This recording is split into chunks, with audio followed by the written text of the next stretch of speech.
అఖండ ఈ ఏదైతే financial last ఇష్యూలో జరిగిందో మీరు ఒక స్టేట్మెంట్ రిలీజ్ చేశారు.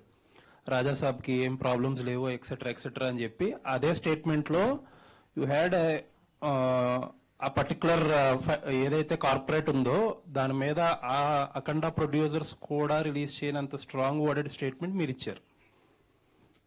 You should all take legal issue కూడా తీసుకోవాలి, ఇలా లాస్ట్ మినిట్ లో ఇబ్బంది పెడుతున్నారు అయ్యి అన్నట్టు సంథింగ్ ఆ టైప్ లో చెప్పుకుంటా రాజాసాబ్ గురించి కూడా చెప్పారు.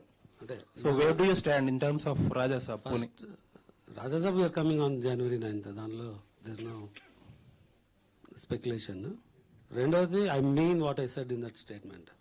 సో డెఫినెట్గా ఇప్పుడు అందరు రిలీజ్ బిజీలో ఉంటారు. ఇది అయినాక whatever is the damage done, it's a huge damage. అంటే యాజ్ ఎ మీడియా మీరు కూడా you should support and take this forward అనమాట. అది ఆ డేట్ డిస్టర్బ్ అవ్వడం వల్ల there's lot of people who had uncertainty. అంటే మీకు అంటే ఎంటైర్ ఎకోసిస్టమ్కి ఇంపాక్ట్ అయింది. That entire ecosystem should fight back అనమాట. ఇలాంటి అంటే ఇర్రెస్పాన్సిబుల్ యాక్ట్ ఫ్యూచర్ లో జరగకుండా. ఎందుకంటే యాక్చువల్లీ అటువంటిదే మీకు కూడా రాబోయింది, ఆల్మోస్ట్ కొంచెం అడ్వాన్స్ గా వచ్చింది. కానీ రాజాసాబ్ కూడా ఒక లీగల్ ఇష్యూ ఏదో నడిచింది ముందు. అంటే ఆ కంటెక్స్ట్ లో ఏదైనా రియాక్ట్ అయ్యారా మీరు?